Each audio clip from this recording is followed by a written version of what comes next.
Yeah, for the B Smart Pitch and Present, we obviously have a great group of sponsors and partners that we've had throughout this. But what I want to be able to do is I'm going to let Jabari introduce, um, our host Chuck Sacco and talk a little bit about the program, and we can move forward. Absolutely. Thank you, Kevin. And thank everybody for joining us. I just have to say that it's always great. This is the best part to me of our program every year is the pitch and present. And when our businesses can really show what they've learned throughout the duration of our program. And this year has been met with some certain challenges as we've looked back in the last year. And even as I guess, a continual reminder of those challenges, two of our businesses that were originally going to pitch today actually have contracted COVID in the last week. And so unfortunately, they will not be able to join us, but they remain in our thoughts and prayers as we continue to, move forward. So one of the things through our presentation this year that we've really focused on is helping businesses make sure that they are prepared for how the effect of the pandemic is going to affect their business. And I think you'll see in some of their pitches and some of the projects that they've worked on as they have a chance to be able to pitch today, some of the ways that their businesses have pivoted and some of the ways that they anticipate that the pandemic and some of the recent occurrences over the last year, may affect their business. But we're extremely proud, extremely happy to present this group. We're very glad to have some really great partners that continue to increase. When we created this program in 2017, we started pretty much with 3 partner entities. So it was Kevin and Drexel and the Beachell Family Learning Center. It was myself representing the West Philly Corridor Collaborative. And then, of course, it was Jim Burnett and the West Philadelphia Financial Service Institution. And we pretty much created this as a way because we realized that there was a lack of legitimate business resources that were here in the market to help your early stage, your home-based businesses, and other entities that may have been working on a business but really needed to tighten up with their foundations. And so that was the original goal, and we're glad that we've been able to grow to the point that we now have such an amazing audience and some really great partners. I want to thank our sponsors that have sponsored some contributions that will go to some of the businesses that are pitching today. So we'll start with Citizens Bank. We have Rich Campbell and Sharena Worsley on with us today. Thank you guys so much for willing to come out, provide some feedback to small businesses, and also to provide some capital to help some of these businesses be able to move forward as they go on their entrepreneurship journey. I also want to thank Jill Fink with the Merchants Fund, who is also one of the contributing entities out here today that has contributed to put some dollars and some consideration behind, some of the businesses that are present. And also to thank Jill because she was our speaker at our orientation program, the very first session we did. And Jill gave some really great points that I think that businesses have been able to really incorporate into their business plan and into their plan as they move forward. And then I also want to thank and recognize my friend, Mr. Chuck Sacco over there at the Closed School of Entrepreneurship at Drexel, who has been instrumental in pairing our businesses with mentors, at the university, whether they be LeBeau students or whether they be at the Closed School of Entrepreneurship or even throughout the university at large. And that's just another way that our program really hopes to help businesses be able to grow by partnering them with mentors that are going to continue to stay in contact with our companies and be able to help them even way beyond when our program ends and the pitch competition happens. So we really appreciate Drexel's support, and they have been a long-standing supporter since we started this program. We used to host it in person at the Dornsife Center, and we're very thankful for Drexel's continued support, of the program. So at this time, I want to pass it over to my friend, Mr. Chuck Sacco over there, who's going to actually start us out with an interview of a previous cohort participant and pitch competition winner, which I'm so happy to see you guys on as well. And I want to say also, because I didn't get the chance to say, congratulations on the great presentation that you guys were able to have.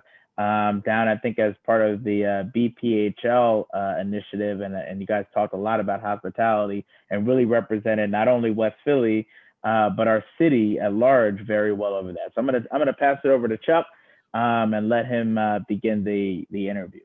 Give me 1 second, Chuck, before you get started. Yep. I just we forgot one very important partner, and that is the Venture Cafe. Thank you guys very much for being a partner and being our host for today's pitch and present presentation. Okay, Chuck, thank you. It's yours. So Kevin and Jabari, because I think we were going to maybe interview Lola during the judging process, but we can do that now too. That's fine. No, let's do it during the judging portion. Okay, so I think we'll do it. Lola, if you guys can hang loose for a little bit after the competitors go. Yeah, we'll do it during the breakout if that works for you guys. Okay. Perfect. So hang loose. And Lola, I can't wait to talk to you again. It's been too long. I know. Yeah. Lola, we'll talk later, but Lola was one of the entrepreneurs that I had an opportunity to mentor over the past year, and it's been really, really great. And Jabari and Kevin, it's such an honor to work with you guys. So thank you so much for your kind words, and just so happy to be here today. For those of you who don't know me, my name is Chuck Sacco. I'm an assistant dean at Drexel University's Charles D. Close School of Entrepreneurship, and also director of our Biota Institute for Entrepreneurship, which is our student startup incubator. I'm just, again, so excited to be here today and a host for the program. Thank you to Venture Cafe also for hosting this exciting event for the Be Smart program. And to reiterate a little bit what Jabari said, if you're not familiar with Be Smart, it's a program that's been around, I believe, since 2017. And the idea here is really to address the lack of legitimate and free business training for early stage companies, which is just really hard to get. So this program is really designed to help facilitate that. And it was created in partnership with the West Philadelphia Carter Collaborative, the Beachell Family Learning Center at Drexel, and then the West Philadelphia Financial Services Institution. So it's been a great collaboration over the past several years. And to date, the program served over 100 entrepreneurs, which is awesome. At the end of each cohort, as today, the businesses have their chance to pitch their plans for feedback and potentially on-the-spot financing from West Philadelphia Financial Services, Entrepreneur Works, and or Citizens Bank to launch and or grow their businesses. So today's select participants are from the most recent cohort, the most recent successful 10-week workshop program. And you're going to hear some great pitches today. Those businesses will have a chance to get feedback, which is really important. I always tell our students in any program participating like this, where you're pitching idea, while it's great to win money, everybody gets the chance for feedback. Everybody gets a chance to learn something. Everybody gets a chance to practice. And that's the real value of any of these types of programs. And if you win money, that's awesome. But the real value, I think, is in some of these other things. So businesses that will pitch today have a chance of receiving some on-the-spot loan commitments of $10,000 from West Philadelphia Financial Services and other funders. And we're really excited to hear from the presenters today. So presenters, competitors, don't be nervous. Be natural. This is a great opportunity. And again, think of it as a learning experience, which is really awesome. We have a great group of judges today. So I think, Kevin and Jabari, do you want me to do the judges, or Jabari, did you? Yeah, Chuck, you could definitely feel free to introduce our judges. Great. So I'll just go around the room here as I see everyone, and hopefully I'll catch everyone. If I miss somebody, I'm sure you guys will let me know. So for each judge, if you can introduce yourself, your name, your organization, and your role in that organization, and maybe a little bit about why you're here today. So we'll start with Jim Burnett. Jim Burnett, West Philadelphia Financial Services. Good afternoon, everybody. Again, my name is Jim Burnett. I'm the Executive Director for West Philadelphia Financial Services Institution, and excited to be here again.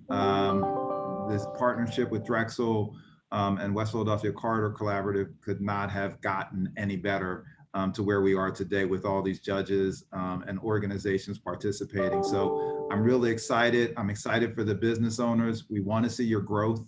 And we've done some really amazing things as community development financial institutions this year. And so there's a huge amount of opportunity to work with CDFIs and other partners from around the city to help you grow. So looking forward to it. Great. Thank you, Jim. Next I see on my screen is Jill Fink. Jill from Merchant Fund. Good afternoon, everyone. I'm so thrilled to be with you again and to see some familiar faces from talking, I guess it was 10 weeks ago. So I'm excited to hear about your journey. I am the executive director of the Merchants Fund. We are a local nonprofit foundation that provides small grants to small businesses. So I come to this work also having been a former small business owner myself for 13 years and, know what it's like to be in the trenches with you. So have so much respect for the work that you are doing, and I'm very happy to be here with you. Thank you, Jill. Next I see is Arthur Giminez. Arthur from PIDC. Thanks, Chuck. Again, my name is Arthur Giminez. I work for PIDC. That's the city's economic development partner. We are a community development financial institution, which really means we just lend to small businesses. We focus specifically on Philadelphia. We have various lending programs, which is my job to make sure people know about. We also have various workshops that my colleague Marla Hamilton runs. And we also connect businesses to other organizations such as the Chamber of Commerce or any other business that'll help them stay and grow in the city. So I'm really honored to be here, and thanks again for inviting me. Great. Thank you, Arthur. Next is Leslie from Entrepreneur Works. Yep. Hi, it's Leslie Benalil from Entrepreneur Works. We are also a community development financial institution and entrepreneurial development organization based here in Philadelphia and serving the greater Philadelphia region. We focus on the smallest of businesses, generally businesses like many of you who are presenting today, 5 or fewer employees, and generating less than a couple of $100,000 in revenues. It's really exciting to be here, and I'll tell you why. So much of this past 11 months of shutdowns and the like, it's great to be back in the environment where we're looking forward. And I can't tell you what a wonderful boost that is today. So I'm really looking forward to hearing the presentations. I'm looking forward to hearing updates from Lola. I remember hearing her presentation last year. It was wonderful, and it's great to see you back. So I'm very happy to be here and amongst such an esteemed group of judges and sponsors. Many of you have worked very closely over the years, and especially closely this past year, working on some programming and funding for small businesses. And like Jim referenced, there's a huge spotlight now on small businesses, and there's going to be more resources coming your way. So be ready.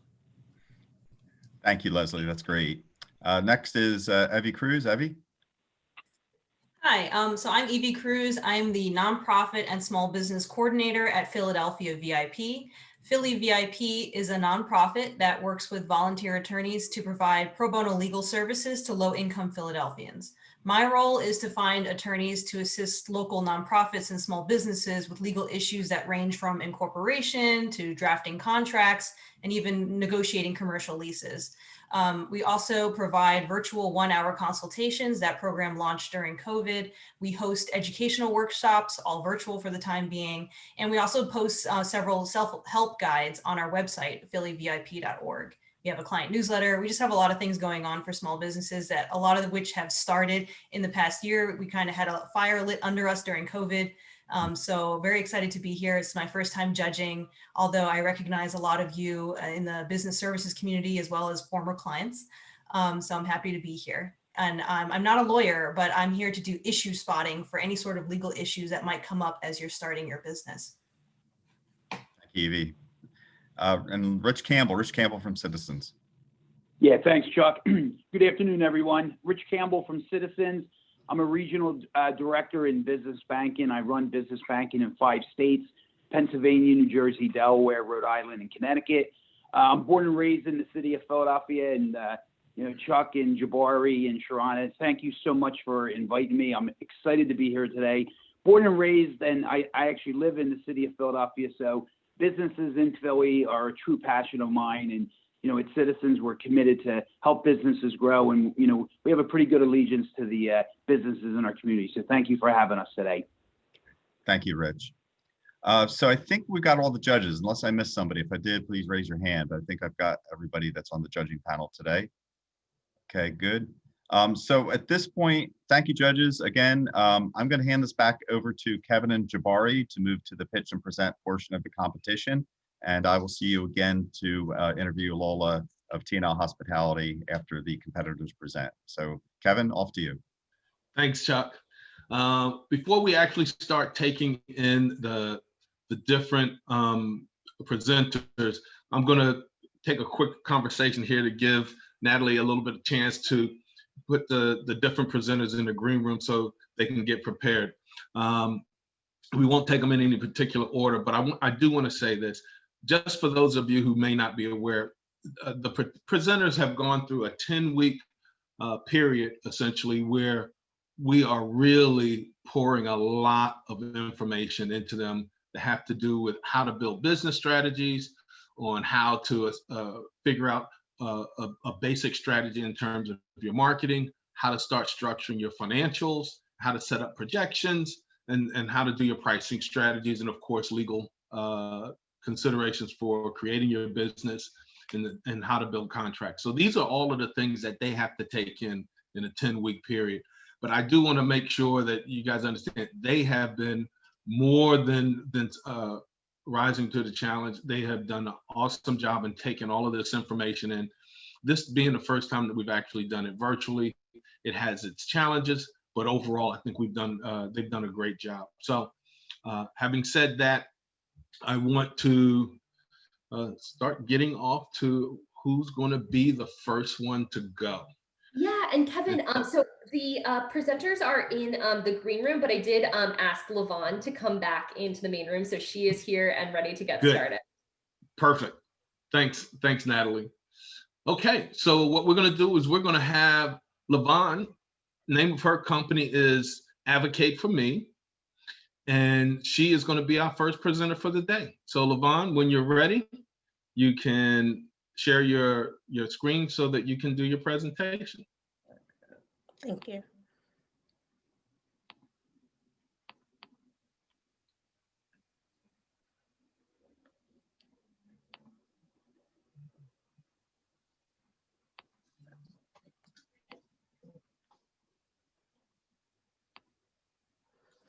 Good evening. My name is LaVon McMillan, and I'm the founder and CEO of Advocate for Me, LLC in Philadelphia, Pennsylvania. Today, you're going to see a video of what we've accomplished in the last 2 years and what our mission is that we specialize in offering resources, advocacy, and training to families who are caring for their special needs child. You will also hear 2 testimonials from 2 moms who are caring for their child who are on an autism spectrum disorder. And they will share why it is important for us to open up our after school and respite care program in West Philadelphia.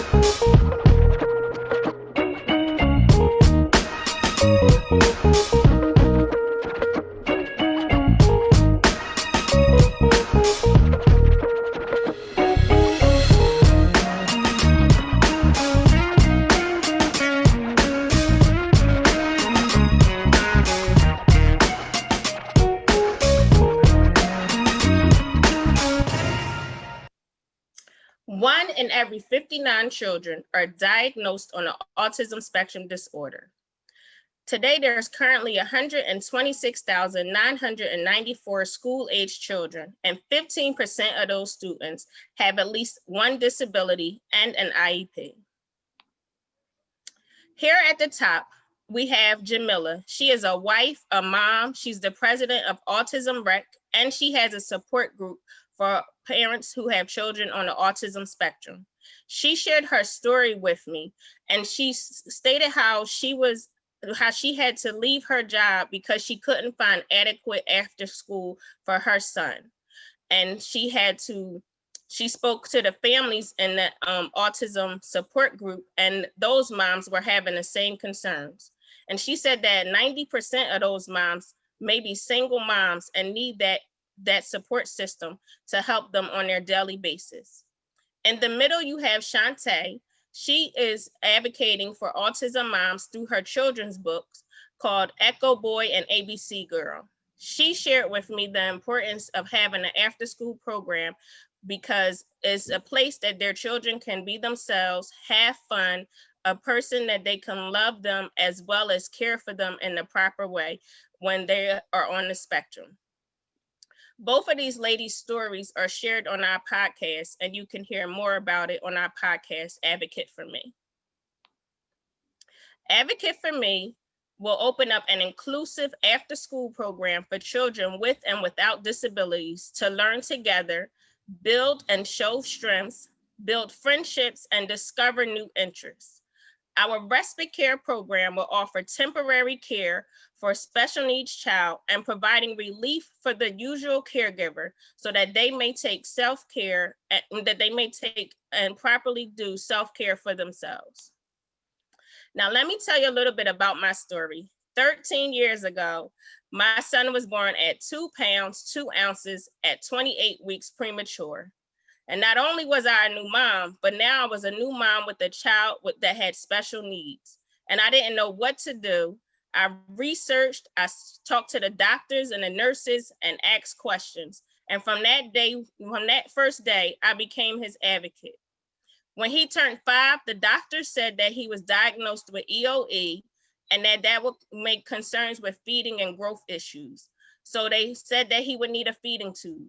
Again, I was at another place where I didn't know what to do. So again, I researched, I advocated for him with his staff at his school and made sure that he had community services and resources for his daily activities. In January of 2019, I wrote my first children's book called What About Me? And it's about a child on the autism spectrum who tells his story and his child's point of view. And due to the pandemic, we weren't able to sit down with our families and offer one-on-one consultation and do our annual Autism Moms Night Out. So we started a podcast called What About Me? And the podcast is for Advocate for Me. And we interview families that have special needs children and professionals who work with children with special needs, as well as community resources. In October of 2020, we were able to find a location in West Philadelphia, and we began crowdfunding. We crowdfunded with I Fund Women, and we were able to raise $940. Our family and friends poured in via Cash App, PayPal, and checks, and we raised $1,500. And I personally invested $3,000. And we were also awarded 2 community grants where we used $1,000 of those funds toward our location. And on December 23rd, we received the keys to the location. And now we have the keys to our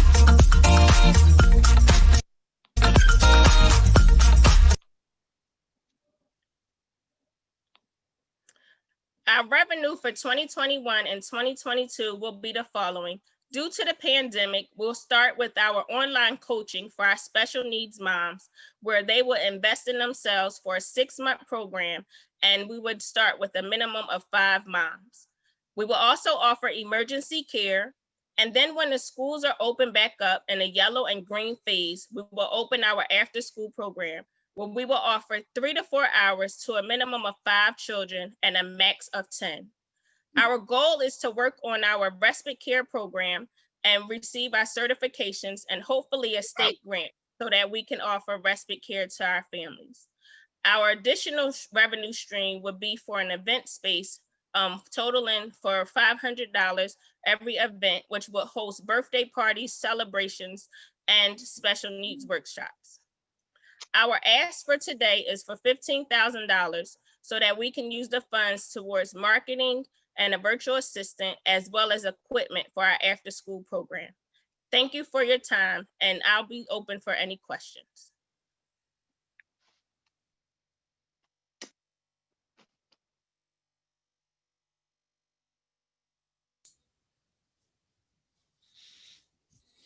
Awesome. Thank you, Levon. I guess at this point, we will open up to feedback or questions from our panel.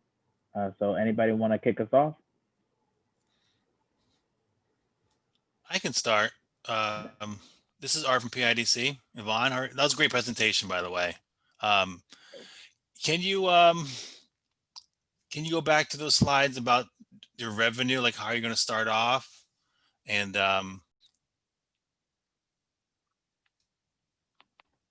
was hoping you can just clarify like your revenue streams again. And like, yeah, I just wanted to make sure I understood that properly. Okay. So the first one, because of the pandemic with the restrictions that are here in Philadelphia, we're going to do an online coaching program for special needs moms. So we have 4 coaches. One will be myself as a special needs advocate, and I'll be helping the moms organize and advocate for their child. The second is a fitness coach, and the third is a mental health specialist, and the 4th one is a holistic healer. So we'll be working on the whole self-care holistic approach for the families. Okay, and this is all done remotely? Yes, this will be done virtually, yes. Okay. And then our emergency care will be on the location, and all the other streams of income will be at our location that we just got in West Philadelphia. Okay. And what do you mean by pivot there, the emergency care? Pivot I put pivot because of the pandemic. Oh, okay. So we'll start out with at least 1 or 2 children just to keep that speed, the space minimal to the number of kids in the space. And through your research, have you found any other service that competes with those types of like online training, like the one-on-one training, like the pivot? I mean, the online coaching with special needs moms? So I've attended a few coaching programs just for business, but I haven't seen anything that was in gear for special needs moms. Okay. Yeah, it must be very daunting. And I think that's a very important service you're providing. So that's great to see. Yes, thank you. Sure. Hi, Levon, this is Jill from the Merchants Fund. I can't see anyone else, so I apologize if I'm like jumping in when somebody else was about to speak, but I was wondering if you could tell us a little bit about what the expense side of your businesses are. Congratulations on getting a space. That's very exciting. I can only imagine what it was like for you to get the keys to that space. Can you tell us a little bit about what the rent is and your other overhead that you're taking on with this? So for the location, the rent is $1,500 a month. And the only utility that we will have is electric, because everything is electric. There's no gas or anything. And then the landlord, he pays for the water for the entire building. So that would be the only utility. And then the only thing that I would have to do as far as for the location is it used to be a hairdresser. So they kept the water pipes. So I will put a kitchenette in that area, and then just the regular furniture for the after school program, which was tables, chairs, sensory toys, and the tables and chairs for the event space. So that would be the only other expenses. And then the internet and computer. Great. And then what about any insurance costs or either for the space, and then also I would imagine just general liability for once you have children in the space? Yes, we currently already have the insurance, and right now that's $65 a month, and that covers the location as well as and it's for $1 million coverage. Great, thank you so much. You're welcome. I have a question. I have 2 actually main questions. So one is, do you have all of the licenses that you need to properly operate a child care center? So that's what we were waiting on our permit from the city, and we just received our email yesterday saying that they approved the after school program. They had a few questions about the event space, so I sent that back. So the next step is to do the certificate of occupancy for the childcare. Okay, and so do you have any employees yet? Do they have their proper clearances to work with children? I have 2 people that are interested in working part-time with the after-school program. One of them has her clearances already. She's actually home from school because of the pandemic. And then the other one, she works in home health care. So we talked about her getting her clearances now while I'm waiting for everything to clear. Okay, and then the other main thing is about your location. So first of all, did you sign the lease as Advocate for Me LLC or as yourself? As Advocate for Me LLC, and then they have my name in parentheses. Great. All right, that's great. You want to definitely have it in the business's name. And then the other thing is, did you make sure that the building is zoned properly for that type of use, for it to be used as a child care center? Yes, it's zoned under CMX2, and when I received the email yesterday, they said it was automatically approved because it was a CMX2. Great, excellent. Because the location is a storefront in the front, and then it's an apartment and a studio attached to it. Okay, great. Thanks for all. That was all everything I had. Hey, Levon, it's Rich Campbell. How are you today? I'm finding you. I'm doing awesome. Great presentation. Congratulations on the space. I think you touched on this, but if you could just, repeat it again. What are the plans to attract and grow your customer base? I love your plan that you presented today. Thank you so much. So the plan is, I talked briefly about the 2 moms that I interviewed for my podcast, and we actually are friends. So they will, Jamila, who has the autism support group, she has a list of names of people who would need after school programs. And then I also would use my social media. I do have a social media presence on Instagram and Facebook, where I have a lot of families that follow me there, as well as being part of the Philadelphia Autism Project. I have connections there as well. Awesome. Thank you so much. Congratulations. You're welcome. Thank you. Hi, Levon. It's Leslie from Entrepreneur Works. Congratulations again on the space. That's very exciting, and getting a lot already in order. I know it can be a long and complicated journey. My question has to do with, once you're able to get the space open post-pandemic, and hopefully that's within the next few months, how many children can you up to how many children are you going to be allowed to accommodate for after school? I'm sorry. And then, the second part of that question is, what, and you anticipate using some of the space as an event space. So how many people can you accommodate there? Just from my visual seeing, because I'm still waiting for them for the state to come in and do their walkthrough to let me know the amount. But just from my visual view, I would say about 10 children, it would be the max. And then for the event space, to 20 to 25 people. Okay. Levon, can you say a little bit more about the event space and what, who you imagine your customer base is for that event space?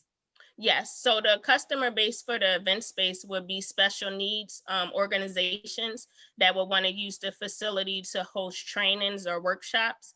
And then the other part would be the families that we're providing services for if they wanted to have birthday parties or celebrations for those children. And then we also, we have a photographer that we're partnered with that will hopefully be our grand opening on the 31st, but we're just still waiting to see the restrictions, so. Got my fingers crossed for you. Thank you. Of the 5 moms that you've identified for the coaching and starting that, do you have 5 moms already secured that have already signed up for that service? No, not yet. We're doing a Facebook Live and an Instagram Live to promote the coaching program. On Sunday will be our first one, and we'll be doing it the next 2 weeks. So every Sunday and Wednesday for the next 2 weeks, we'll be promoting it on social media. Great.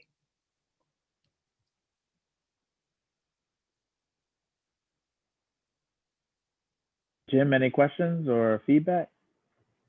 I enjoyed the presentation. I think you have a really good idea, and I think that the other questions that were asked were spot on. And Evie getting into the more legal and compliance type of stuff was wonderful. And I guess mine would kind of go back to where Giles is, just making sure that you understand all of the other expenses that are related to the project. You talk about a lot of the revenue, but I kind of would like to have seen a little bit more of the expenses, but I think you explained it well. And then the marketing, I think, is also important too. So just make sure that you are really driving, how am I going to get more business? And I guess the other question is, what would happen if you can't open up because of COVID? And how are you going to address that? I know you talked about being online, but how do you actually make money? So you talked about the $500, and you talked about 5 kind of different pieces or 3 different people doing it, but how do you actually make money? And what is the person that's doing it get for that $500? So for the online, we'll be working on making sure that that family will be able to, well, the mom itself will be able to utilize that saying where it says, fill your cup up first and fill yourself up, so that they be able to do everything on a daily basis. So maintaining, like right now with the pandemic, they're 24/7 taking care of their child instead of having that opportunity for their child to go to their facility. So we're just making sure that we're filling up the moms and making sure that they're able to continue on with what they're doing. I would just say off Facebook, I see a lot of the comments coming in that they're overwhelmed, they need an outlet, and right now they can't go anywhere because they're caring for their child. So just making sure that they have that outlet, and hopefully we'll be the one to give it to them.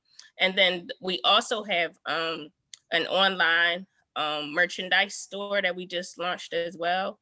And then travel probably wouldn't be a good thing, but we do have that as an additional stream of income for families who wanted to travel. Thank you. You're welcome. And Levon, I just sent you a link in the chat to our daycare provider guide that has basically a checklist of all the different types of legal considerations you would have for having a childcare program. Okay, thank you so much. Okay, so unless there's any other closing questions, I think we're ready to move to the next presenter. Good job, Levon. That was awesome. Terrance, are you all ready to go? I am as ready as can be. Nice. You're gonna be great. I have the go ahead. Yep. Okay. Yep, go ahead, share it.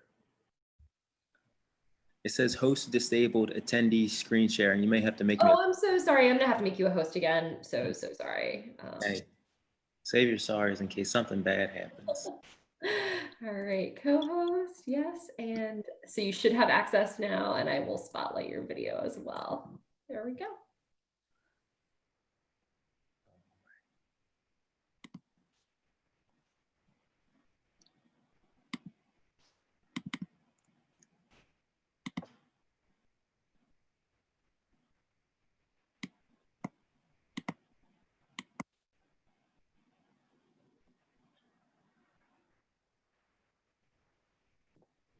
Portal for Peace is a platform to amplify the knowledge and technology of agriculture, cooperation, and wellness. Welcome to the AgriFuture. My name is Terrance Topping Brown. 7 years ago, just after I graduated college, I affirmed the mission on the back of a business card to research sustainable food systems and apply lessons to coordinate functional food systems. In 2013, I was conducting experiments researching biological control of soybean aphid. That following year, I propagated seeds and researched integrated pest management on a family farm in central Pennsylvania. When I returned back home to the Philadelphia region, I applied the practices of agriculture to transform vacant ground into functional ecosystems, enabling people to reconnect with Mother Earth. This past year, 2020, it made time for reflection and it gave me space to record my findings.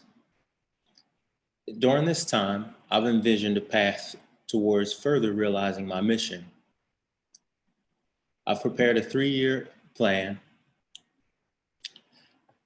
for the development of the Portal for Peace Company. What we're doing with Portal for Peace is addressing systematic dysfunction in food systems in 2 ways. First, I want to talk about it. By amplifying the voices, by pushing forward the advancements in the industry, by sharing personal experiences from my forthcoming book last summer, and continuing to communicate the science of agriculture, cooperation, and wellness. This information will be hosted on portalforpeace.com. It's an active site and you can go there now and subscribe. So when posts are prepared, you'll get an email and you can directly see what we're up to. Additionally, I want to do something about it. I want to offer service and learning opportunities for the development of small-scale food systems.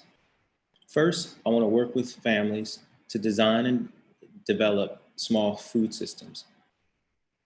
I also want to, through more learning, create study groups for homeschool and eventually transition to moving back into institutions after the COVID pandemic. Lastly, I want to continue to do what I've always done and cultivate and be able to use that as a good to generate income for my business. The small scale functional food systems, the objective is for me to survey and design, to understand what the client is looking for and to help make tangible solutions to utilize the resources that they have. So families with indoor space, accessible yards, and small parcels of ground can expect images and packages in this form. This family has 5 acres and they want to create a food system. And so what I've done is layered the praxis of agri-future here. And for this offering, I plan to ask for about $2,100. This does not include future costs, but to retain me as their independent contractor. As far as this agri-future study group, it's a collection of foods. It's a collective food system practice, like I said, for homeschool and learning institutions. This is based off of the work that I've done.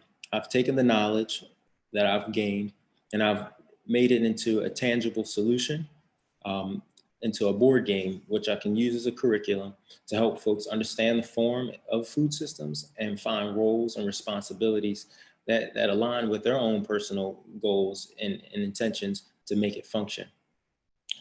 Here's a blueprint of some of the game pieces. And the intention is really to bring people together to build functional food systems for a share of the harvest, of course.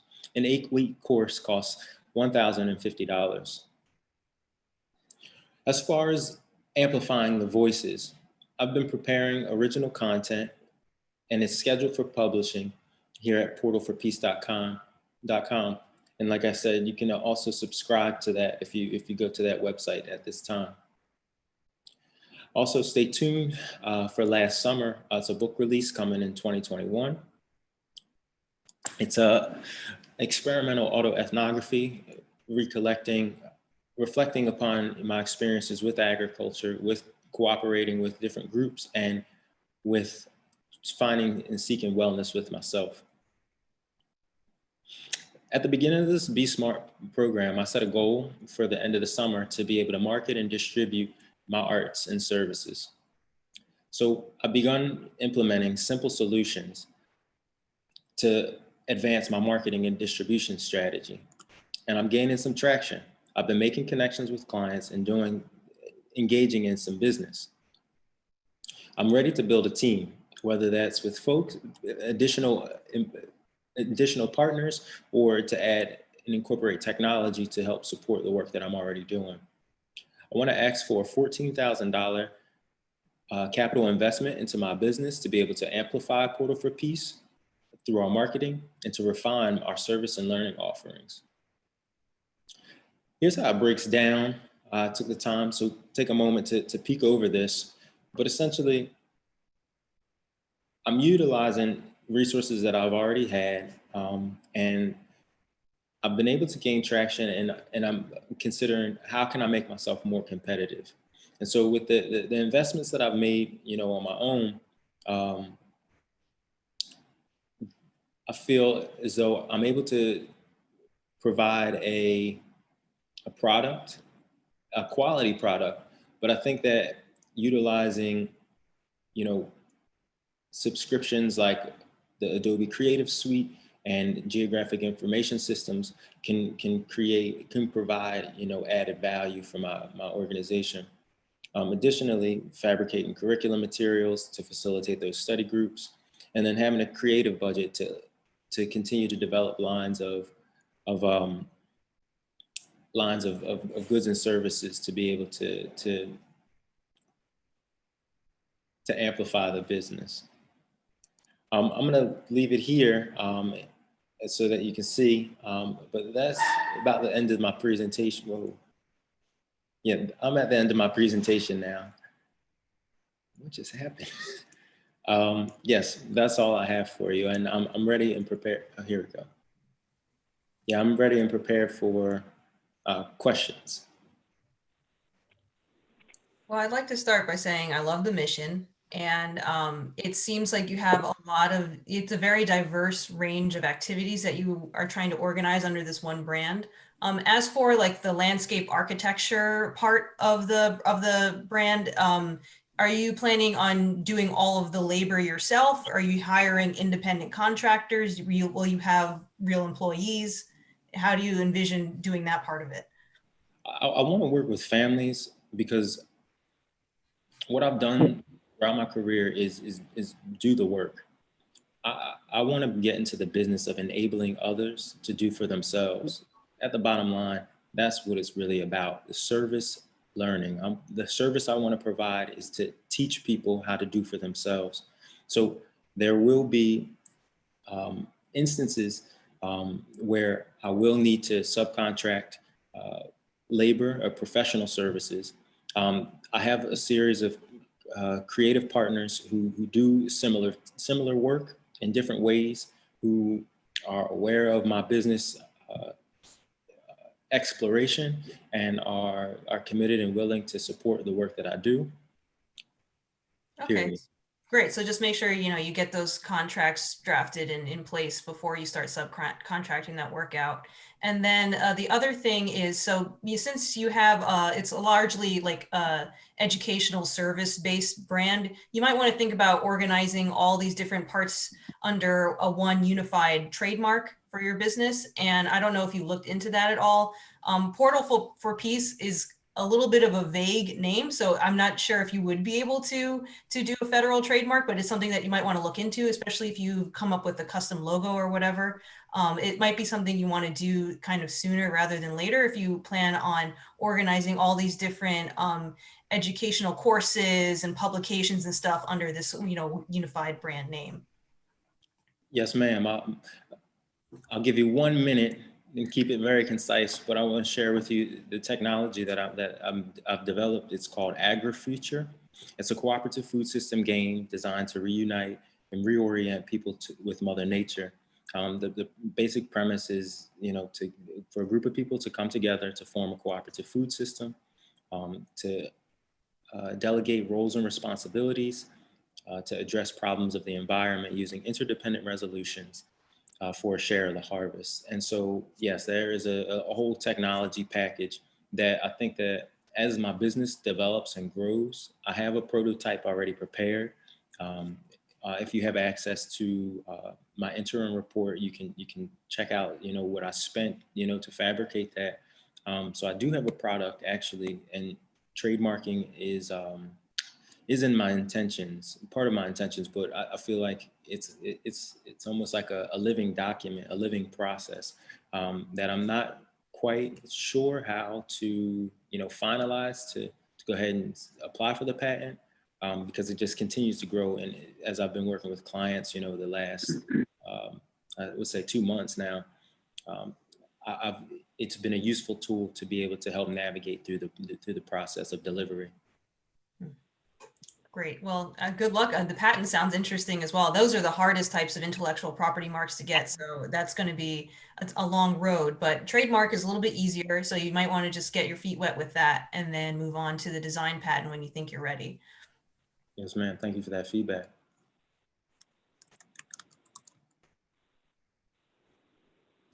So Terrance, I have a question. What is your thinking about how you're going to grow the business? You talked about having already some clients you're working with, and that's great. But at what point are you going to need to take on more help to be able to scale your work and to be able to pursue some of these other lines of business that are associated with your business, your Portal for Peace? So have you really thought through at what point, how many hours, how many jobs, those sort of issues?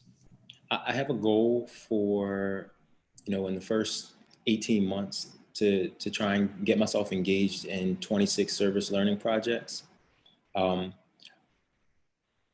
Built into it, for me, in my mind, it's a very, very broad vision. And it has many complexities, but the delivery of the AgriFuture curriculum, I believe, will be thorough enough to essentially, as I said, I basically downloaded all the things that I've learned from my different experiences working in the lab, doing entomology research, and doing production farming, and then the urban agriculture, where it's all about finding solutions.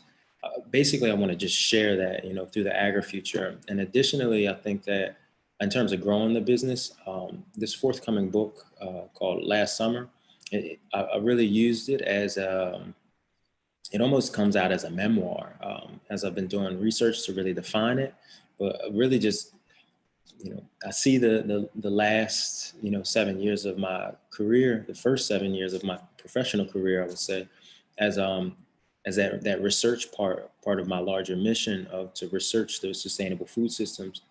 This year provided that time and space to sit down and to really just download it. And as a scientist, reporting on your findings is paramount.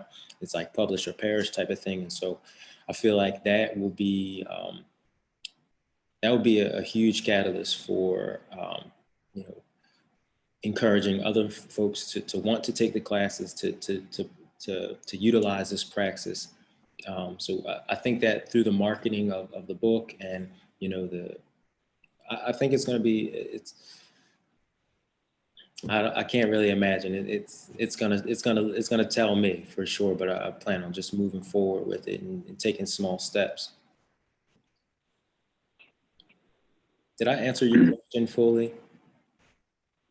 Well, it helped me understand a little bit more about your business model. I mean, it sounds like the educational, the course is going to be the main driver of revenue for the business. Is that correct? You said the educational, one more time? Yeah, the course you're talking about. That's going to be the main source of revenue. I think the main source of revenue is twofold. I think it does rely largely on the actual service part of it too. Me coming in and enabling folks through the design and the design and visioning process to actually create tangible solutions. Creating a visual diagram and then doing that research to figure out, to utilize the resources that are available to them. I think really that's going to be the top piece. And then the learning portion in delivering the curriculum is going to be a secondary piece. And then I feel like, the value added products, the things that I'm cultivating, and, my creative works, additional creative works will be a residual type of income. So just because I think I was hearing kind of like Leslie, it seemed like you had a lot of intellectual property that could be sold, whether it's books or other information. And I guess I'm still trying to figure out that the initial piece that you said that is going to be the primary revenue driver who's the customer that's buying that primary piece that you said? I'm envisioning that it's small families. Right now, I'm working with 2 families and an individual business owner. The first family they have a family property is 5.5 acres. And we've continued to negotiate. They've been hit with the coronavirus. So things have slowed down a bit. Then another small family has a garage space type of thing. And then the small business owner has a small business space where I'm designing and building a grow wall. So we've created the frame, and now we're at this point now we're creating the actual growing the pockets for the actual growing pots that set up on the wall. But it's all like level. So we're going through this design. So I'm imagining that businesses who are entertaining people and people are coming through, and I understand through the coronavirus, people aren't as mobile as they've been, and nothing lasts forever. And so I think that especially utilizing my art and applying science with it, I'm going to be able to, meet the needs of customers in different ways. Did I answer your question fully? Yeah, I think what might be helpful is to kind of, and not necessarily in this particular setting, but might be helpful is to kind of just talk about the, a specific product, right? It sounds like each thing is customized. So for me to get a really good feel about what you're doing for that individual, whether it's a homeowner or farm owner or business owner, what are the kind of products that you're selling them?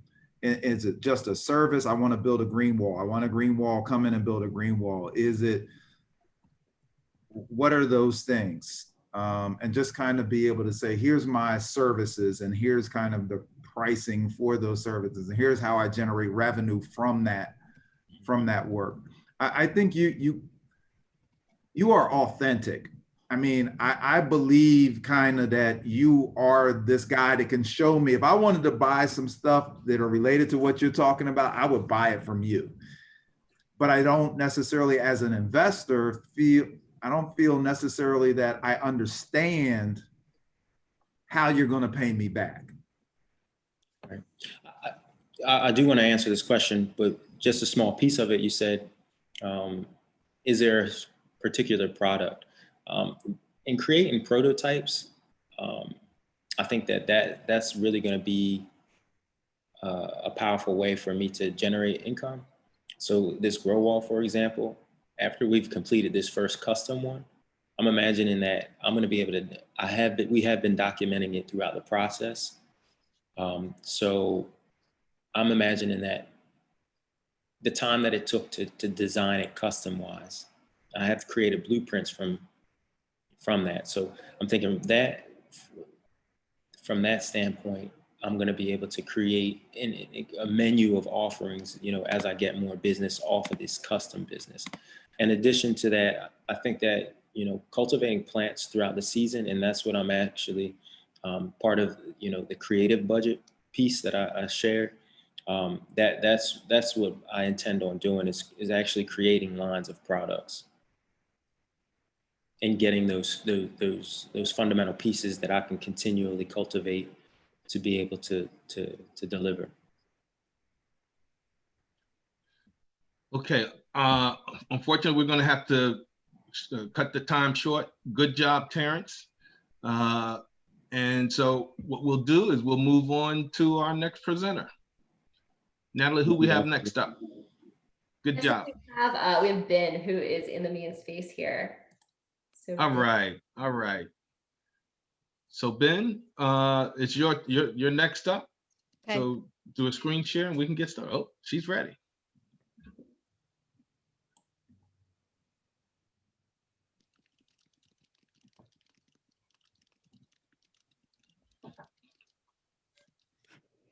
Hi, my name is Binh Applegate. I'm co-owner of Flourish Bake Shop.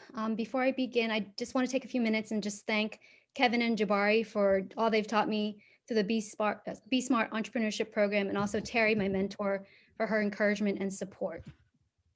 So I do have to disclose that I actually don't have a sweet tooth, but I think this is what sets us apart from other bake shops. I think Flourish doesn't rely on a lot of sugar in their products, but rather we use high quality ingredients like our Spanish cocoa and Belgian chocolate to achieve unique flavors in our baked goods. And the other arm of our mission is that we want to have a social impact by incorporating a job training program. So unfortunately, because of the pandemic, our original plan, we had to shift from selling at the farmer's market to selling our baked goods online. So we had to scale down and make cupcakes instead of our full-size custom cakes, macarons, scones, and shortbread cookies. And the pictures that you see on the PowerPoint are all actual products that we've made. They're not stock photos. And if we were in person, you'd be able to sample these delicious products. So the bakery industry is an $11.1 billion revenue generating industry. Annual growth is about 1.9% between 2015 and 2020, according to IBIS World. But because of COVID, they're estimating a 1.3% decrease, and the profit margin is about 4.8%. So our competitors are local grocery stores, coffee shops and cafes in West Philly, a vegan bake shop, and also the pastry shop at Restaurant School. But I feel we have an advantage in that our products are made fresh. So they're not sitting on a grocery shelf for several days. We also make different products compared to the coffee shops, which make muffins, croissants, and donuts. We also have a different clientele from the vegan bake shop, and the pastry school products are made by students, whereas our products are made by a trained pastry chef. So our customer tends to lean towards the demographics is more females between the ages of 25 to 50 years old. And we use a commercial kitchen in West Philadelphia. And so we focused on the zip codes in the surrounding area. So the 19104, 19139, and 19143. And as of last week, we strategically expanded to the 19146 zip code. So I want to talk more about our social impact that we want to make. So I've been reaching out to some social service organizations and nonprofits in Philadelphia, such as the Monkey and the Elephant, 12 Plus, and Redemption Housing, to discuss prospects of collaborating on this job training internship program that would focus on not only hard skills such as baking, but also soft skills such as communication, critical thinking, and teamwork. And hopefully that would wrap into a potential employment with Flourish. As for our startup costs, my business partner and I have each invested $5,000 of our own money towards establishing the bake shop. As for the fixed costs, we've so far spent about $4,000, and for variable costs, we spent about $1,700. Now for the ask.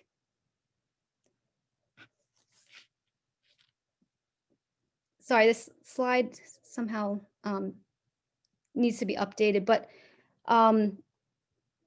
so the first thing is the rent. It's actually 4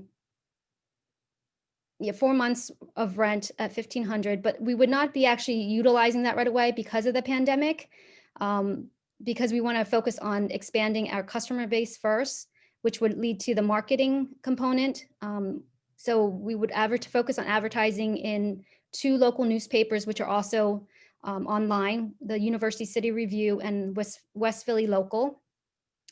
We also have a presence on Facebook as well as Instagram, and we would boost our customer base and brand awareness by ads through Facebook and Instagram. And the last part is the internship program, which is for a 10-week period for about 8 hours a week for 10 hours. each. And that person would enable us to increase our capacity for baking, since it's just Cynthia and myself currently. And also they'll have the possible dual role of delivering the products. So I just want to tell you why, Flourish Bake Shop exists. I came to the United States as a refugee from Vietnam, and I've been afforded many opportunities because of that. And so at an early age, the notion of social responsibility was really ingrained in me. And food is a passion of mine, really good food. And it's has a magical ability of bringing comfort and joy. And as you can see from this page, these are just a few of the feedback and testimonies from our clients that they've posted on Instagram of a birthday celebration, and also a post about having a rough week and how much joy our baked goods brought into their day. So being able to combine these two passions is really exciting for me, and it's a dream come true. And I'm really excited to see how we can bring about the flourishing of individuals and our Philadelphia community. Thank you so much for your time, and I'll open up for questions. Hey, Binh, it's Rich Campbell. How are you? Good. Good. Thank you for your presentation today. So one of my questions, very intriguing business, and thank you for your presentation today. I guess what I do, I work for a bank, and I work with a ton of businesses, and we're responsible for doing loans. And with the result of the pandemic, we've seen some businesses struggle because of the pandemic. We've seen businesses thrive because of the pandemic. You mentioned early in your presentation that you had to pivot from a storefront to online sales. Do you feel that online sales could be a way to go and maybe, obviously cut some of your overhead costs down, for your business? I mean, I know this is just temporary, you said, because of the pandemic, but do you see that this might be maybe more long-term and not have a storefront, or is the vision always to have that storefront? The vision eventually is to have a storefront, because I feel having a storefront, people, will walk in. We also want that to have a sense of community. But you're right about, cutting overhead costs with that during this time. And but I feel like as our sales increase, it's, still our goal to have a storefront. Okay, thank you.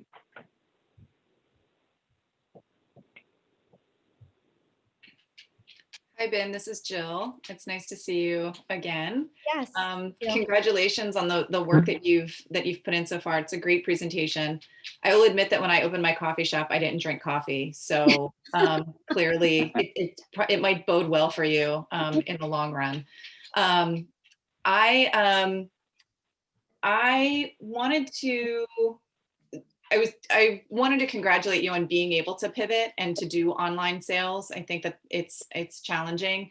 And just to comment too on, reaching out to the monkey and the elephant. I know, I had a conversation with them recently and know that they are very much looking for places where they can place graduates from their program. And I think that this could be a really good fit for your two organizations. I was wondering if you were going to continue planning to participate in farmers markets and things like that once they are up and running again. And I wonder about your staffing structure and how you see yourself building that out, because I know that these types of businesses, especially once you have a storefront, are often early morning hours. And then your weekends with farmers markets can be competitive with being busy at the store too, and how you see yourself growing into that. Right. Thank you for your question. So we are, I've reached out to Megan at the farmers market just to see where we're at in terms of the wait list. So nothing's written in stone. We're just looking at different revenue streams for with the pandemic still not really under control. So I think it is more cost effective if we do continue with the farm, if we do the farmers market in terms of overhead costs. But I feel like as that grows, again, I really do, our goal is to eventually have a storefront, but it's not, we need it within 6 months or 9 months. It's just more of, as long as our customer base increases and our sales, revenue increases, that will drive business. Thank you. I echo Jill and Rich's comments about maybe holding off on leasing the space right away. And I think, ghost kitchens, pop-ups, those have been pretty popular and successful in my opinion over the last year. So you're on the right track there. As I said to Terrance, think about trademarking, making sure you get that brand name protected if you're going to be selling products. Also, what was I going to say? So in a year or so after, I don't know how long you've been operating. How long have you been operating? Since September. Okay, so in a year or so, you might want to consider applying to become a B Corp because of the social impact of your business with the job training program. That might be something that your company would be eligible for, especially if you also are thinking about using sustainable products or production in how you're making your baked goods. I think a B Corp certification might be beneficial just for, it doesn't really give you like tax benefits or anything, but it's a nice thing to have. It puts the mission driven aspect of your business on the forefront. It can attract those types of investors too, who are looking to support B Corps in particular. So I think it might be something for you to look into I think you have to wait a year after starting your business before you can apply for that. But think about that. Thank you for the tips. Yeah, if I can piggyback on that, I will say that it would be worth looking at the requirements for B Corp now. Like my cafe was a founding B Corp, and but even just doing like the recertification process, there is a cost associated with it, which is something that you would want to factor into your budgeting. But the threshold for being approved is not easy. It takes a lot of time. And so to be mindful of that, but to see what is required, because a lot of the data points and things would be things that you could start tracking now. It's, like where are your products coming from and what is the distance and how much are you spending? And, so understanding the data points that they're going to ask for would allow you to set the systems up now so that when you are reporting on it, you have the data available to you. Thank you. Binh, hi, this is Leslie from Entrepreneur Works. Couple questions. How many customers do you have, individual customers at this point, since you've been open? Oh gosh, probably around like 40 to 50. And how many of them are repeat business? Do you know what roughly proportion wise? So about probably 65%. Okay. All right, that's good because you want to build your core and then you want them coming back and continuing because those are your best customers. Mm-hmm. Yeah, and then I have another question. It's somewhat unrelated, but I was thinking, yeah, you're very careful about sourcing your products. Has you seen the pandemic disrupt any of those sourcing your products, and what adjustments have you made to work around that? So it's there's been like increase in pricing in terms of some of the products. So we've had to look around at different distributors for that. Packaging actually surprisingly has been difficult to obtain. I guess because everyone's pivoted to takeout. So even paper bags. So we've had to be creative in terms of packaging. Great. Okay, thank you.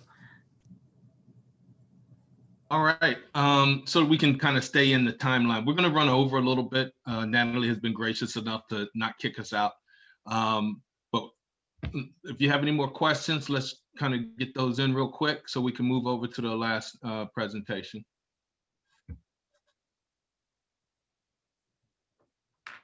Great. Been awesome. Every time I see these pictures, I just get hungry. So thank you very much. Thank you, everyone. All right.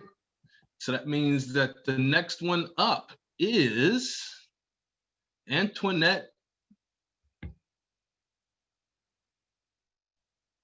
Here she is. And just so that you know, you're on mute. So make sure you take yourself off mute before you start talking.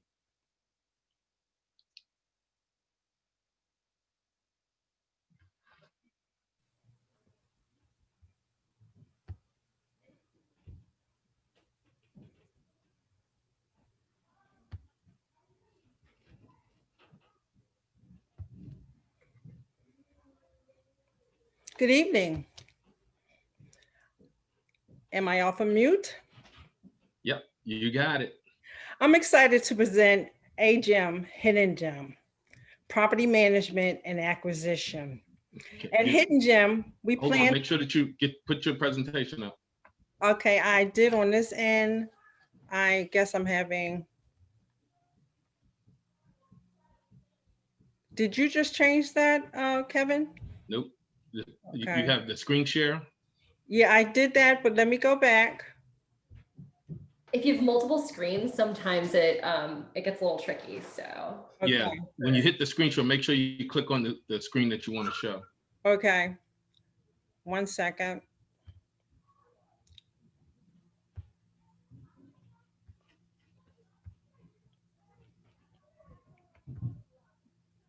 There Better? we go. Yep. Yep, you got it.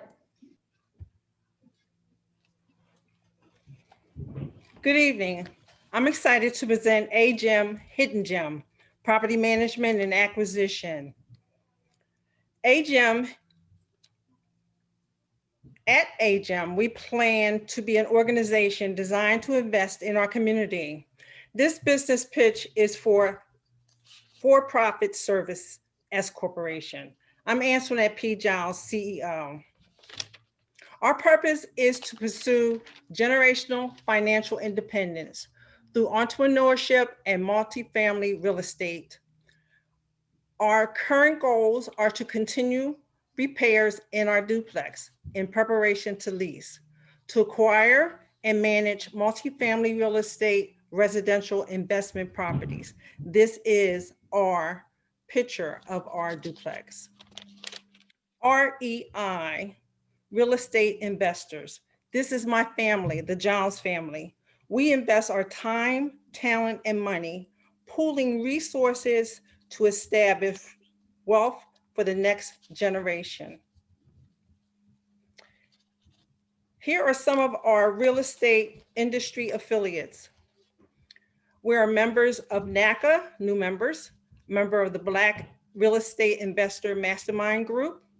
We're taking online course studies with the Black Business School in multifamily real estate currently, and then we will get into power economics. We attend real estate investment conferences, and we will be in one on tomorrow that will be viral, virtual conference out of Atlanta. We'll be studying landlord certificates and a few other things over the weekend with HUD. We have acquired and sold single family residential properties, and I am a retired licensed analyst with the Commonwealth of Pennsylvania.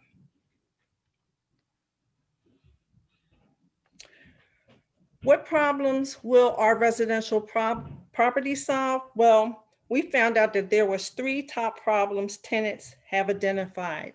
They are affordability, accessibility, and convenience to amenities. Our home buying process will begin with NACA. NACA offers 30 and 15-year fixed mortgages with the Bank of America. NACA is the Neighborhood Assistance Corporation of America. It's a nationwide nonprofit organization.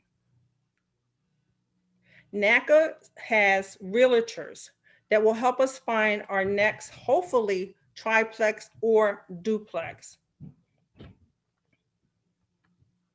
Fix it. Trade for a difference. This is actually pictures of our 2nd floor bathroom. As you can see, it needs some work. Tiles, the floor repair, fixtures, no major plumbing, basically more like on the cosmetic terms.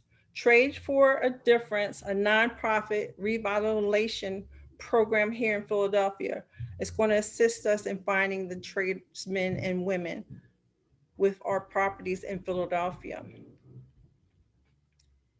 Our target demographics. The average renter income is upward of $30,000. The average age of renters is in the early 30s. Over 60% of renters come from the workforce, females, seniors, and millennials.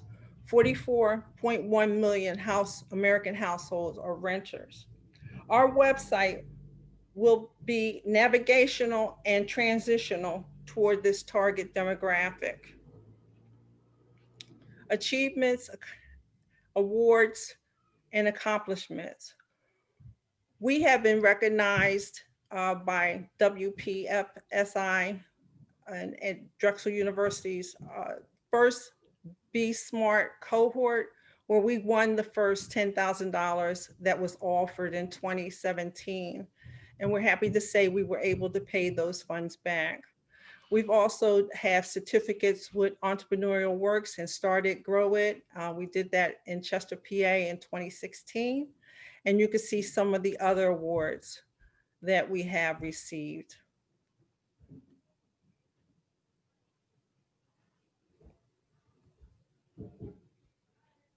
Black home ownership matters.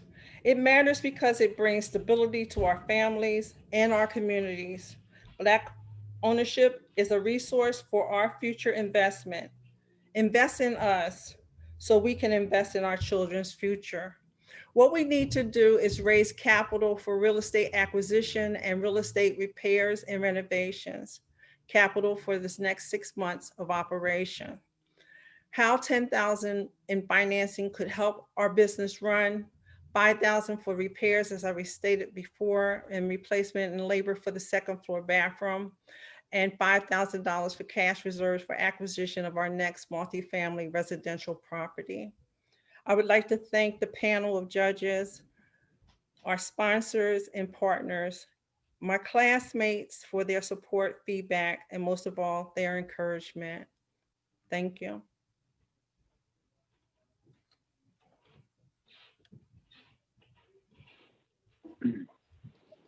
Hello, Antoinette. This is Rich Campbell. Thank you for your presentation. Nice job today. Just a quick question on the repairs and renovations. Do you have a team that's responsible for doing that? Does your family do it? Do you have a team that does that, or contract? Do you go to outside contractors? I have identified contractors. We're getting quotes on some of the work. The minor work that a good handy person could do, we have identified 2, but we're looking for a 3rd to get quotes. Most of the work for the bathroom, it's not major plumbing, it's just some of the replacement work. Where we're finding that the major cost will be is in the labor, not so much as the parts. Right, yeah, exactly. And you are getting multiple quotes, 2 to 3 quotes? Yes, right now we have 2. We're going to get 1 more. Awesome. All right, great job. Thank you. Hi, Antoinette, this is Jill. Hi, Jill. Good to see you again. It's nice to see you. I just wanted to clarify, you currently have the 1 property, the duplex? Yes, that was the picture on the first, actually the 3rd slide. Okay. That's correct. That's what I thought. And is that currently, do you have tenants in that property now? No, we do not have tenants in this property. Okay.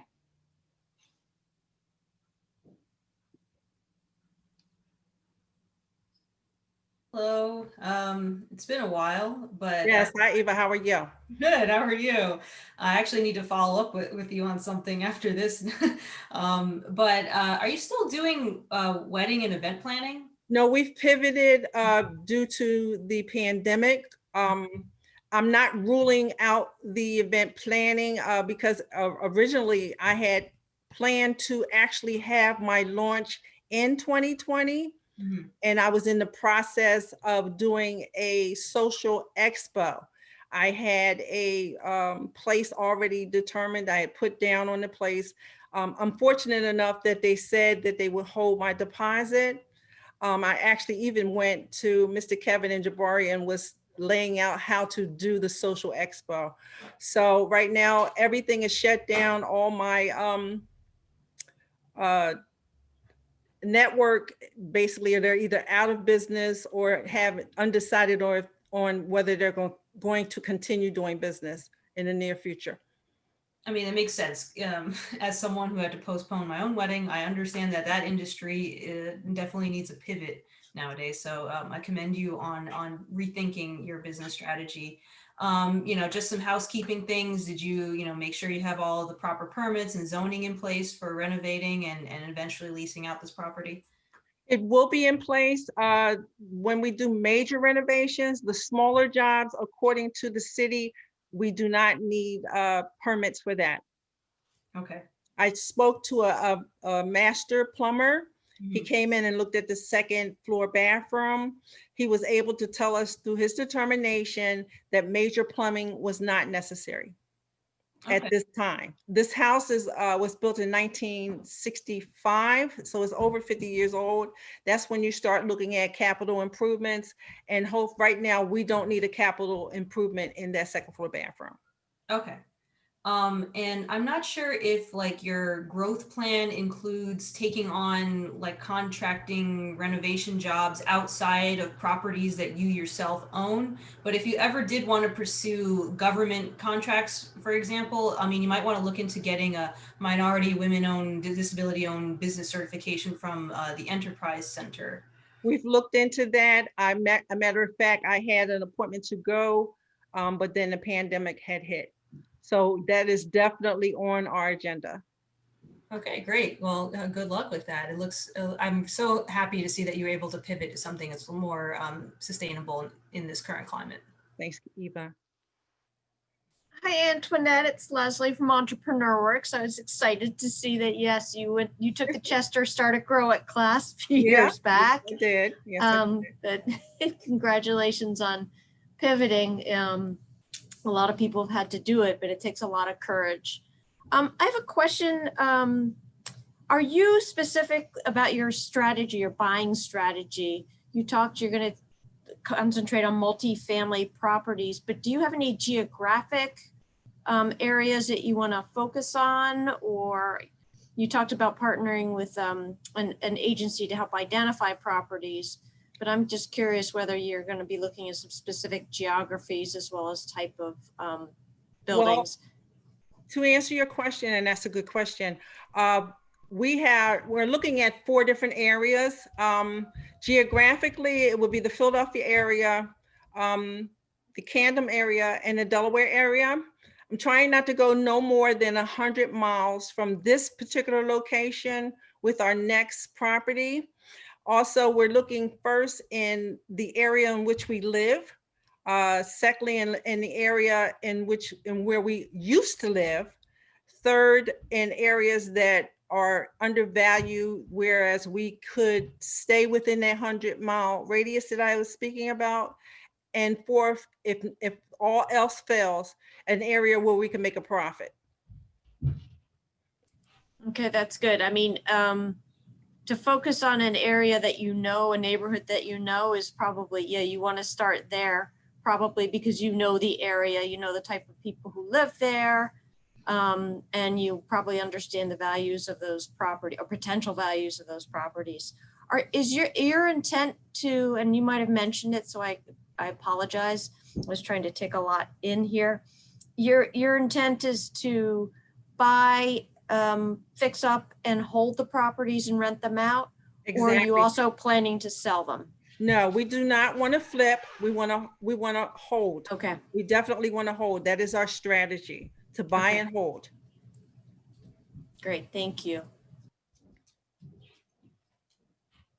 Thank you for the question.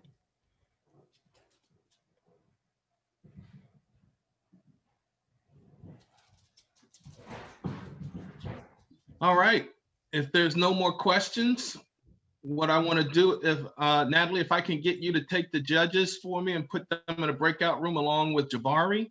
Yep. So I just opened up the breakout room. So judges, you should see a prompt pop up. And if I left anybody off and you're not seeing that, just let me know and I'll put you in there. And while they're doing that, we will have an interview done by Chuck Chaco with our 2 ladies, Lola and Ty. How are you ladies doing today? You guys are on mute, so you know. We are wonderful. Thank you so much for having us. Absolutely. We're excited to be here. Hi, Chuck. It's so nice to see you again after so many months. It's been a little too long. So, Yes. so Kevin, you'll let us know when you're back from the judging room, I guess. Yep. Jabari has the judging room, so I'm gonna be out here with you guys. So great. I'll go back and forth on the text with him to kind of get a beat on where we are with things. Fantastic. All right, and you can just interrupt or drop me a note in the chat down here. All right, good. Lola, Ty, it's been so long again. You were one of my highlights of last year, and that very terrible year, and we had some cool. really great conversations. So it's so good to see you guys again. So for our audience members today, if you could please introduce yourselves and just tell us a little bit about TNL Hospitality. Yes. Well, before we introduce ourselves, we want to congratulate all the presenters. You guys did a wonderful job. I just think, getting over the initial anxiety of presenting in front of people that you don't know is always nerve-wracking, but everyone did an amazing job. So my name is Miss Lola O, and this is my twin sister, Ty O. And we are the proud co-owners of the TL Hospitality Group, which is our Airbnb home hosting arm of our hospitality business. And we're actually getting ready to expand into the online space through our curated experiences, hospitality and cultural experiences under our new brand, Urbanity Lush. So Urbanity Lush is going to be a curated community for what we like to call culture connoisseurs, travelers, people who love hospitality. We call them hospitonians.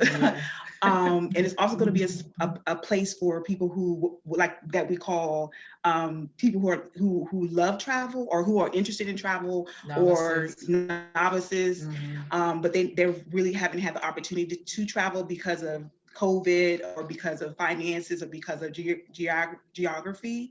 So it's going to be a very just creative environment and community for everyone. So we're really excited. That's great. Thank you for sharing the background there. And in a little bit, I want to get into last year and the future. But first, if you can tell us a little bit about your experience with the Be Smart program and maybe some advice for the competitors, even going forward. Like, what did you get out of the program? How was it helpful to you? And how do you really kind of leverage what you've learned in the program going forward? Well, my sister, unfortunately, didn't have the opportunity to go through the program. I was the one that actually went through the program. I feel like Facebook algorithm had some they were a part of that whole connection.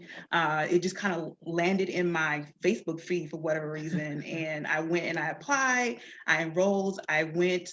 And I just distinctly remembering my first orientation, just being amazed by the plethora of information that we would have access to. The trainings were very robust. The partnerships with Drexel, University of Penn, not University of Penn, but Drexel law students, where we were able to sit down with them and kind of create our business documents together and really talk through some dynamics that we didn't even know that we needed to talk through as new entrepreneurs. So that was just really amazing. And then obviously working with you, you came during a critical point in our journey where we were having to pivot because of COVID-19. We had to shut down our Airbnb arm of our business and really think through what we were going to do next. And I feel like you really helped get us to where we are now and expanding into the online space. So we really appreciate your mentoring, and just the program overall was just a great opportunity to be a part of. Thank you for that. And you guys had to do the work though. So, programs like Be Smart and having great mentors are going to be helpful. But all the entrepreneurs have to get the work done at the end of the day. And you guys just did a great job of seeing through an amazingly challenging year. So tell us about some of that. Tell us about some of those big pivots that you had to deal with since last March. Okay, well, as you know, well, Chuck, but the rest of you don't know, we have been in business for about 7 years as in a standalone Airbnb hosting, and we mostly had international students and business travelers who were in the area studying at UPenn, Drexel, Temple. And while they were here, we would curate these tailor-made experiences based on their interest. And some of the examples are, we had some guests here from Egypt, and we took them to South Philly for their first Philly cheesesteak, and that made for interesting conversation and a great night.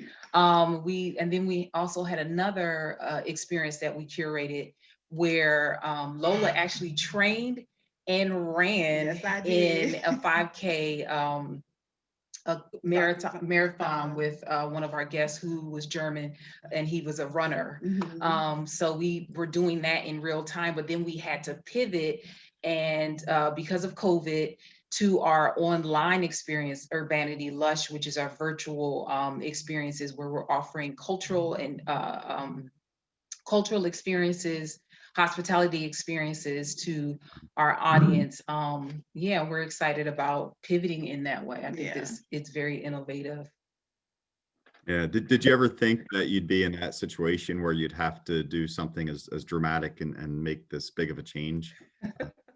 In other words, like, when you think about entrepreneurship, it's oftentimes about being resilient. And I think you guys are exemplify that. And that's maybe also great advice for our competitors, because nothing ever goes as planned. And sometimes things come at you that you have no responsibility for.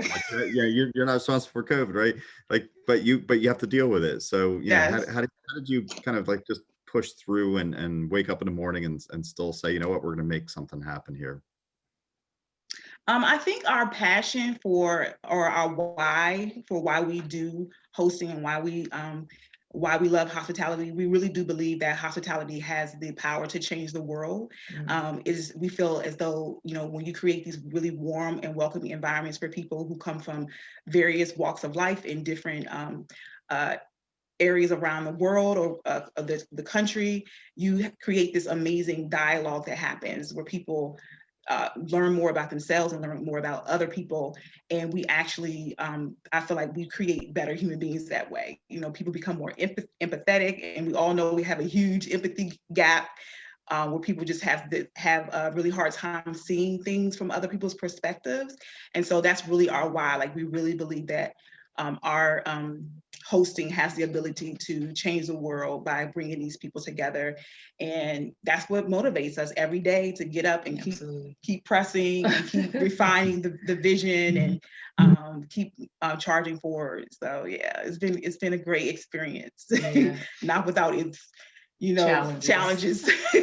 And if I can add, I mean, like you said, the world is not, the world is never going to be, it's always going to be hungry for people, for great people in great welcoming spaces. And we didn't want to just stop doing that, creating that. And so we said, okay, what's the next best tool to be able to continue that? And the online opportunity is what is available to all of us. So that it just made sense to connect that way. I love that. And that's great advice. The why, that is so powerful, because why are we doing what we're doing? Why do we believe what we believe, right? And fundamentally, if you can always fall back on that, then what you deliver to others as value can manifest itself in a variety of ways.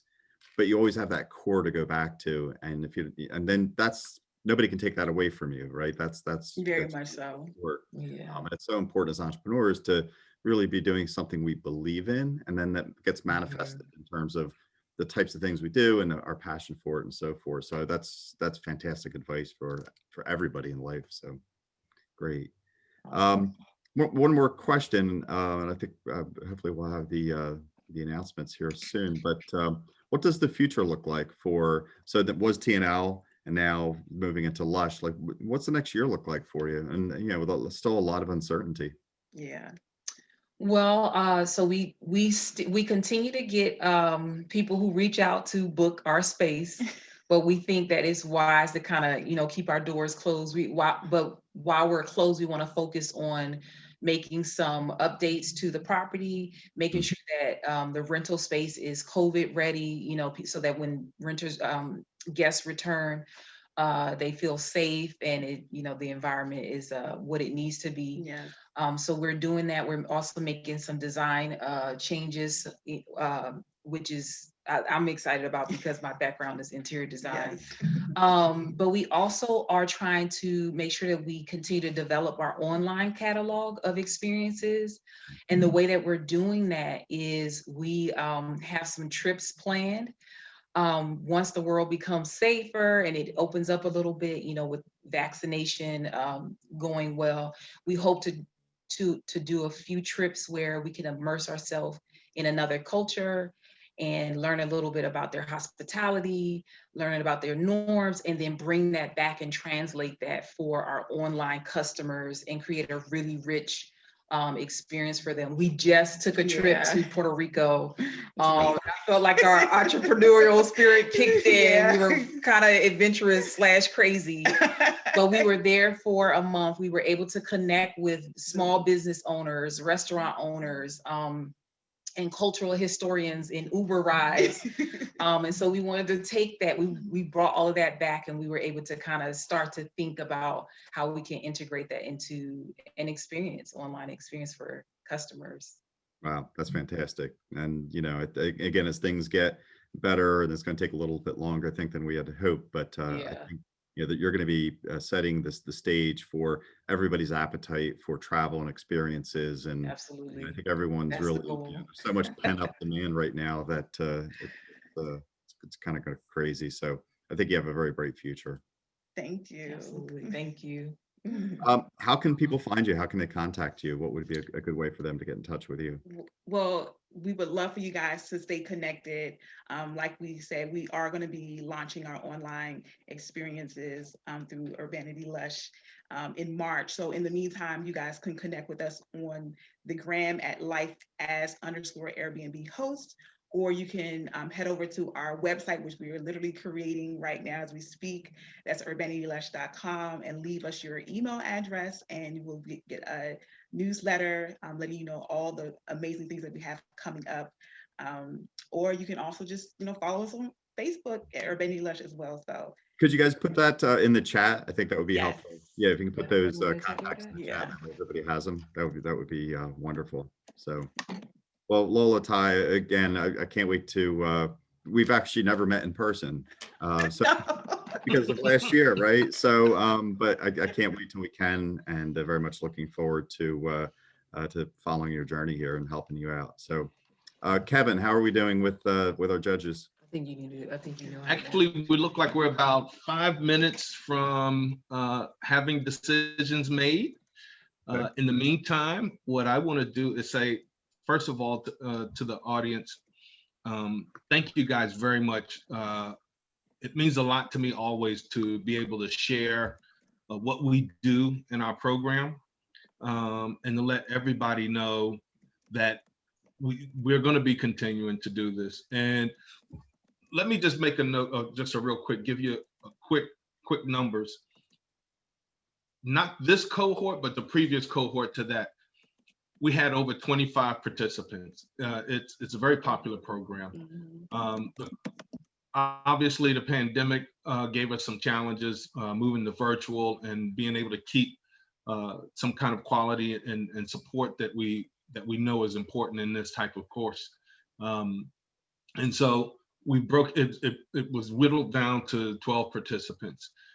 As we look forward to the next cohort, what we do is we start taking people's interests, and we'll start taking it as early as tomorrow. And what we do is we start getting people to prepare through our monthly meetings. We have monthly meetings that we set up called our Big Idea Group, BIG. And through the BIG, people are able to start thinking about what they need for their business, start understanding the components that need to go into it, so that when we actually start it next fall, they kind of have their legs under them. So that kind of helps the process along. And as well, you know, we're looking to offer more and be able to support them more. Now more than ever, with the pandemic and how it's impacting not just entrepreneurs who are starting from the ground up, but also for small businesses and what they're trying to do. So I want to be able to say, thank everybody for allowing us to share this with you. I think our judges ought to be coming out any minute now. But before they come out, I want to also point out that we have another one of our graduates from last year's cohort online, Precious Samuels. And Awesome. she has her own business that she started. And I would love to have Precious talk a little bit about what she has done and how the pandemic has impacted her business. Hey, Precious, how are you?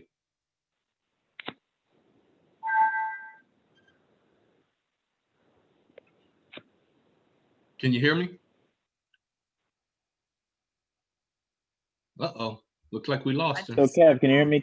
We're like 3 minutes away. We're like literally in the middle of our last little bit. So sorry, I'll reopen the room. I'm so Can you sorry. reopen it and just send us back for just a second? I'm sorry for the suspense, everybody. Yeah, no worries. I was trying to text you when I saw it. I was like, wait, we're so close.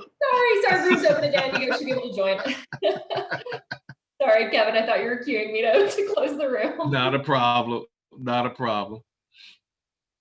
So Precious, where you at?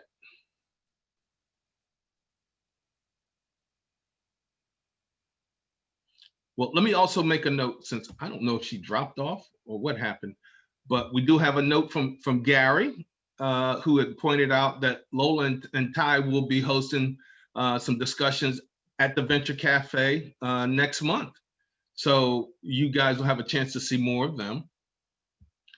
And I want to encourage everybody. Well, matter of fact, what I will do is I will put it in the chat how, if you're interested in finding out more about the program. Okay, well, Precious is trying to speak, but for some reason she's not coming across. Check to see if you're on mute, Precious.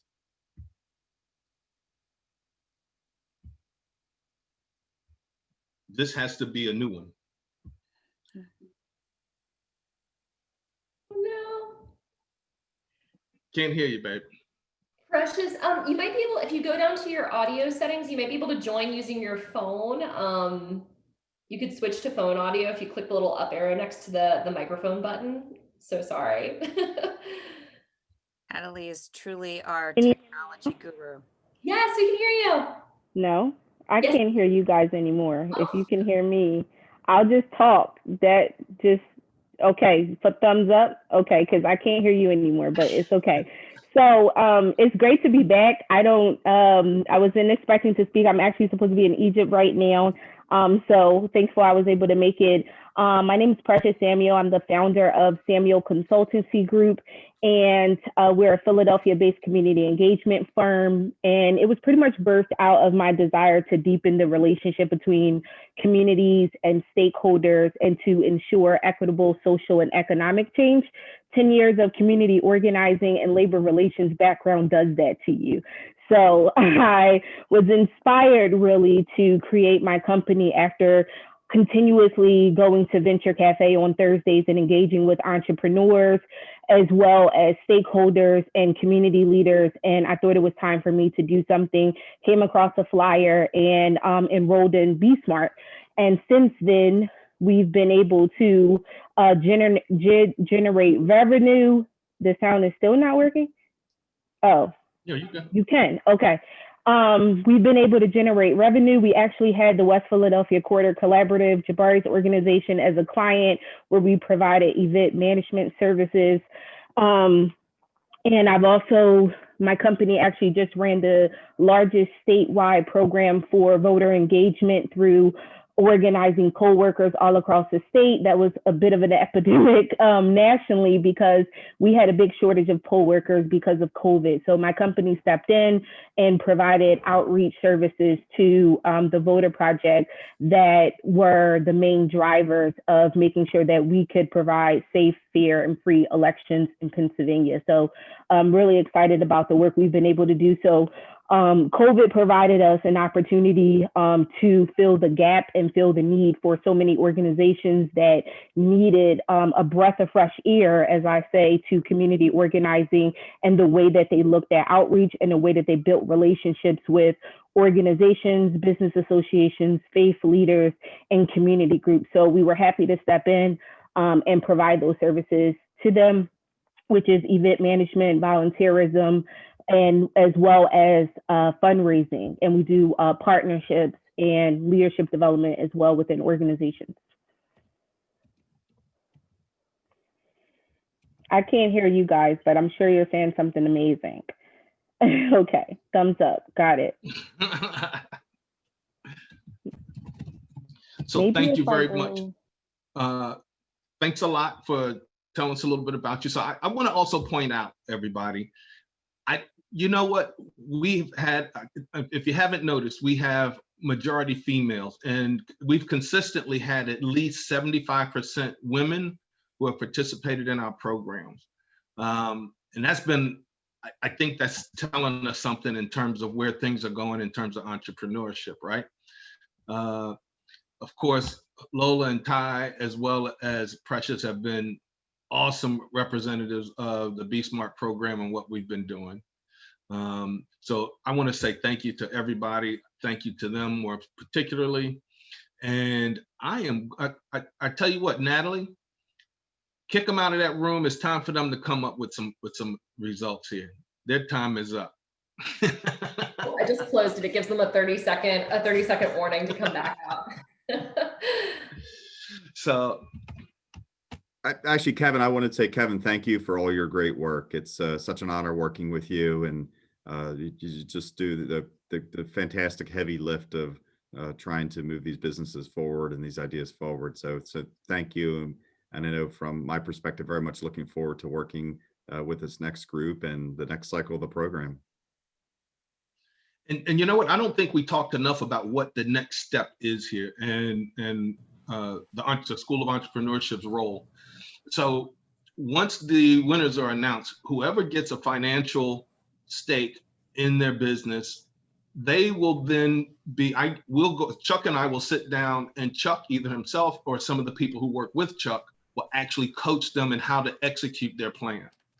And so if they're getting the money, then it's a matter of how are you properly using that money. So to be honest with you, I wish we had the opportunity to do this with all the people who were getting PPP money, because you hear a lot about people getting the money, but then it doesn't necessarily get used as wisely as it should. And I can say I know of a few businesses, okay, they have winners and they're ready, good. Because I know of a few people who kept thinking that, okay, this is only going to last a couple of months, and they run through the money, and now the money's gone, but the virus is still here. But I think one of the best things I think we've done with this program is have the partnership with the School of Entrepreneurship, where they can actually see how to execute a strategy and plan. And I think that's going to have everything to do with more success that we have with this program moving forward. But I want to say something, because I haven't had the chance to say this. So I haven't seen Tracy except for like on an email in over a year. So Tracy, it's good seeing you. Nice seeing you, Kevin. We love hosting this program. I think it's awesome to see the entrepreneurs and just their great ideas and how passionate they are about their businesses. So without further ado, I will stop talking and let the judges tell us the exciting part of the evening. Yes, I have the envelope right here, you know. So I guess we want to start by saying that everybody did a great job. Everybody gave a great presentation. Everyone has shown that they put a lot of thoughtfulness into their business and their business plan. And that was some of the feedback that came throughout all the judges. And so I want to, so we have actually, I guess, 3 awards technically to give out. So we have the lending side. So we're going to announce first who won on from the standpoint of getting a loan to help grow their company, and who we're going to look at financing. And then we also have on the grant side, we have grants that have been generously committed by our partners here today, Citizens Bank and the Merchants Fund. And so when that time comes along, I will, kind of pass it over to them so that they can have some remarks and then announce their grantee. So on the first side, as you guys kind of saw in the chat, Jim Burnett unfortunately had to run to a board meeting, but before he did, he sent over his notes and asked me to kind of represent the decision he made based off some other feedback that we got from our amazing panel of judges that was willing to spend some time with us today.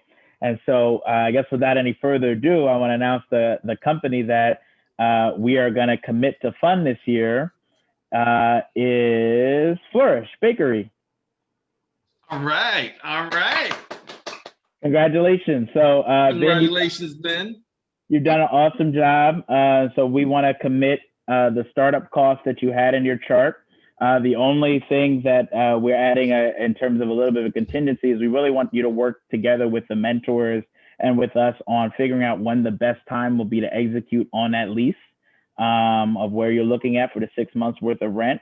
We want to make sure that you choose a location that's going to create, enough consumer traffic for you and, is going to be the right size, shape, and have all the things that you guys are going to need to grow. But congratulations, you did an awesome job, and we're glad to, award you this commitment. Thank you. Yep. So we actually had a second person on a lending side, because in many years, it's always interesting because sometimes there's only one winner, sometimes there might be two winners. I think in most years, though, we've had one. This year, we have like a second kind of commitment that we want to make. It wasn't something that we could just straight out kind of commit to, because it was something that I think we needed to work a little bit more with this business. But I will actually pass it over to Leslie at Entrepreneur Works to talk about a little bit about what we came up with, and then also give some remarks, about the pitches today. Okay. So congratulations, all the presenters. You did great jobs, and it takes a lot of courage and passion to be able to do what you do. So keep at it. Passion and resilience are two key ingredients to being a successful entrepreneur business owner. So we, and I had the privilege, this is my second year judging, so I had the privilege of hearing from one of these business owners in last year's competition. And I must say they've come a long, long way, and I'm really impressed. I was really truly impressed with their resilience and the improvement. So I'm excited to announce that partnering with WPFSI, Entrepreneur Works and WPFSI would like to explore financing Advocate for Me and helping you take your next few steps and get that space ready to accept children once the restrictions are eased. So we're very excited, and we look forward to working with you and your support group. So congratulations, Lavon. Thank you so Absolutely. much. Thank you. And congratulations, Absolutely. Awesome. You worked really hard. And so I guess we'll go now to our grant section. And I want to first, of course, before going in and punting it over to them, I want to thank Citizens Bank for their support of our program this year.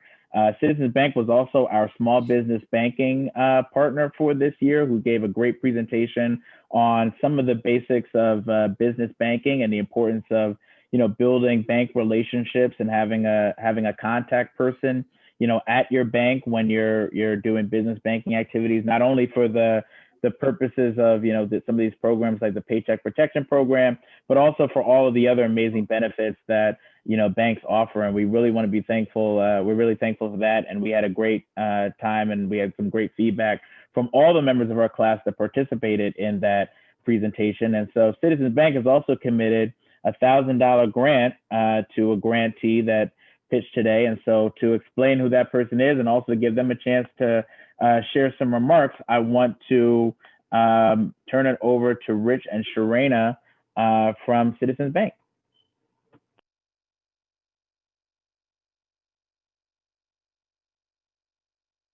Rich, I think you're still muted.